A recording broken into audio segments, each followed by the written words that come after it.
चलिए, क्योंकि हम कुछ स्टॉक्स आइडेंटिफाई करने की कोशिश कर रहे हैं। अभी थोड़ी देर पहले बाजार के जानकार टीएस हरियर साहब हमारे साथ जुड़े थे। उन्होंने कुछ चुनिंदा शेयरों में निवेश की सलाह दी है, सुन लेते हैं उनको।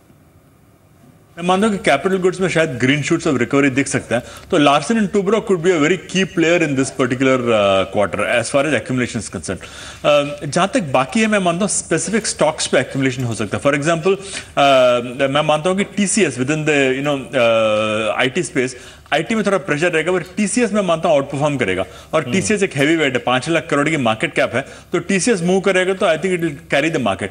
आरआईएल में मानता हूं थोड़ा स्टेबलाइज होकर अप मूव कर सकता है। तो आई ब्रॉडली बिलीव दैट आरआईएल और टीसीएस ये दो स्पेसिफिक स्टॉक्स, और कैपिटल गुड्स में एलएनटी, ये 3 स्टॉक्स मार्केट के यहां से ले जा सकते हैं। और companies like Tata Motors, Maruti, ये लोग मार्केट को सपोर्ट कर सकते हैं। चलिए, तो ये कुछ ऐसे स्टॉक्स जहां पर आपको फोकस करना है लार्ज कैप कैटेगरी में। लेकिन आज कुछ रिजल्ट्स आ रहे हैं जिसको कीनली ट्रैक कर रहा है मार्केट। सबसे पहले विप्रो, रेवेन्यू फ्रंट पे 0.8% की ग्रोथ का अनुमान है क्वार्टर बेसिस पर। जो प्रॉब्लम एरिया है वो मुनाफे की फिगर 3.8% के आसपास का डेंट पड़ सकता है। 2150 करोड़ जो हम एक्सपेक्ट कर रहे हैं कि बॉटम लाइन विप्रो की आती हुई नजर आएगी। क्रॉस करेंसी हेडविंड 0.4% तक का असर डालेंगी मार्जिन पे, और डॉलर आई ग्रोथ का गाइडेंस जो है वो है 1 से 3% हो सकता है कि यहाँ पर कंपनी रिड्यूस करती हुई नजर आए। तो विप्रो कहीं ना कहीं फोकस में है। इनफैक्ट 2 स्टॉक्स विप्रो आज नतीजे आने हैं, और जिसके नतीजे आगे वो है माइंडट्री। प्रदीप जी, दोनों स्टॉक्स पे आपका व्यू?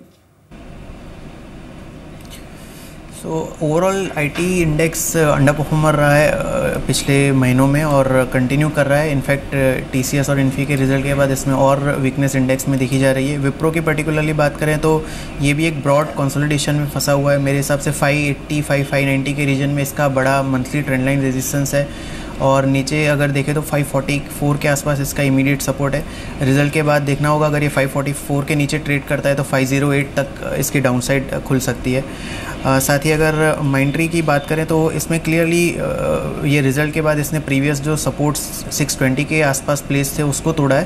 तो मेरे हिसाब से इसमें भी शॉर्ट टू मीडियम टर्म में वीकनेस बनी रहेगी, और करीबन 575 का जो इसका नेक्स्ट सपोर्ट था वो इसको छू के वहाँ पे स्टेबल होने की कोशिश कर रहा है। और ओवरऑल बाय एंड लार्ज इस पर भी थोड़ा एक नेगेटिव व्यू रहेगा, सेल ऑन रिलीज का व्यू रहेगा। एक और नतीजा आज आने वाला है, वो है अल्ट्राटेक सीमेंट, और ये नतीजे बेहतर हो सकते हैं। एक्सपेक्टेशन ही बहुत स्ट्रांग है। 37% मुनाफे की एक्सपेक्टेशन है कि वो बढ़ता हुआ नजर आएगा, और स्टॉक प्राइस पे रिफ्लेक्ट हो रहा है। अभी फिलहाल 0.1% के आसपास की तेजी है। मुनाफे की फिगर जो हम एक्सपेक्ट कर रहे हैं वो 810 करोड़, जो कि 590.8 करोड़ से बढ़कर, यानी कि 37% का इजाफा वैन वाई बेसिस पे, और सेल्स फिगर भी 6.8% की ग्रोथ दिखाएगी।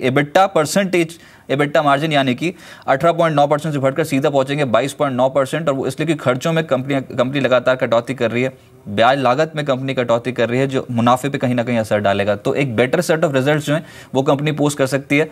हालांकि वॉल्यूम में जरूर ग्रोथ देखने को मिलेगी 5 से 7% की, लेकिन रियलाइजेशन उतने स्ट्रांग रहने की उम्मीद नहीं है। वहां पर कमी देखने को मिलेगी वाई एंड वाई आधार पर। प्रदीप जी, सीमेंट पैक में अल्ट्राटेक सीमेंट कैसा लग रहा है टेक्निकल चार्ट्स पे? सो ओवरऑल सीमेंट स्पेस पे हम काफ़ी बुलिश रहे हैं, और अल्ट्राटेक भी मेरे हिसाब से अभी भी चार्ट्स काफ़ी बुलिश हैं। इसके रिसेंट अपमूव के इवन बाद भी अच्छे ही लग रहे हैं, क्योंकि ऑसिलेटर्स हैं अभी भी इसको weekly as well as monthly charts पे अच्छा सपोर्ट दे रहे हैं। मेरे हिसाब से अगर रिजल्ट के बाद कोई भी डिप आती है तो भी इसमें बाइंग अपॉर्चुनिटी भी समझनी चाहिए। 3300 के रीजन में इसका जो प्रीवियस रेजिस्टेंस था वो भी एक स्ट्रॉन्ग सपोर्ट का काम करेगा। ये इन्वेस्टमेंट के नज़रिए से अच्छा सपोर्ट माना जाएगा, और ऊपरी साइड में मुझे लगता है कि इवेंचुअली स्टॉक 3800 से 4000 के लेवल छू सकता है। राइट। अब एक और खबर ये है कि आईपीओ मार्केट में जिस तरीके की एक्टिविटी है, कल से एक आईपीओ खुल रहा है, और इस पर जरूर ध्यान दीजिए, क्योंकि ये जो आईपीओ है बहुत नीश प्लेयर है। एडवांस एंजाइम टेक्नोलॉजीज का आईपीओ कल से खुलेगा। प्राइस बैंड है 880 से 896 रुपए प्रति शेयर। 405 से 411 करोड़ रुपए कंपनी की जुटाने की योजना है, और जो अधिकतम हिस्सा है वो तो प्रमोटर अपना स्टेक ऑफलोड करेंगे। लेकिन जो 50 करोड़ की रकम है, जो फ्रेश इशू है, उस पर जो रकम जुटाई जाएगी वो डेट पेमेंट के लिए, जो यूएस सब्सिडरी ने डेट ले रखा है कंपनी की यूएस सब्सिडरी ने, उसको चुकाने के लिए इस्तेमाल किया जाएगा। और देखिए जो की पॉइंट्स हैं इस पर्टिकुलर आईपीओ में, एक तो बहुत स्ट्रॉन्ग बिजनेस मॉडल है, स्ट्रॉन्ग ट्रैक रिकॉर्ड है, फाइनेंशियल पोजीशंस बहुत स्ट्रॉन्ग है, नीश प्लेयर है, कंपटीशन एक नीश सेगमेंट पे, यानी कि ज़्यादा कंपटीशन कंपनी को फेस नहीं करने को मिलेगा, और जो कंपटीशन भी है उसमें एंट्री बैरियर्स बहुत स्ट्रांग है। तो कोई ऐसा स्टॉक बाजार जरूर चेज करने की कोशिश करता है, फाइंड करने की कोशिश करता है जहां पर ये सभी मल्टीपल ट्रिगर्स कामकाज कर रहे हो। एडवांस एंजाइम्स का कल से आईपीओ खुल रहा है, और ये आपके रडार पर रहना चाहिए। 411-412 करोड़ के आसपास जो है वो कंपनी जुटाने की योजना रख रही है।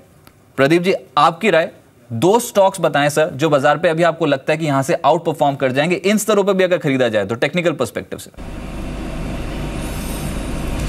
देखिए पोजिशनल पर्सपेक्टिव से तो 2 स्टॉक क्यूमिंस और CAPF यानी कि कैपिटल फर्स्ट मैंने ऑलरेडी शेयर किए हैं। इसके अलावा एक इन्वेस्टमेंट आइडिया के तौर पे हमने एक सुंदरम फास्टनर पिछले दिनों रेकमेंड किया है, करीबन 190 के आसपास, अभी 196 के आसपास चल रहा है। इस स्टॉक में हमको लगता है कि जिस तरह से चार्ट फॉर्मेशन वीकली और मंथली चार्ट्स पे बन रहे हैं तो 250 से 350 के टारगेट आने वाले 8 से 10 महीने में आ सकते हैं, तो इस पे एक पॉजिटिव रहेगा।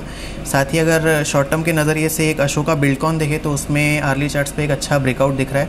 तो आज ये 169.80 का जो इसने हाई बनाया इसको काटता है तो इसमें 5 से 6% की अपमूव आने वाले 2-3 दिनों में देखी जा सकती है, तो उस केस में 162 के स्टॉप लॉस इसको लेना चाहिए। एक आखिरी सवाल होगा आपसे, इनफैक्ट ये 2 स्टॉक्स देख के बताएं, एक तो दीपक नाइट्राइट और दूसरा गोकुलदास एक्सपोर्ट्स, दोनों में से बेहतर ट्रेड कौन सा है?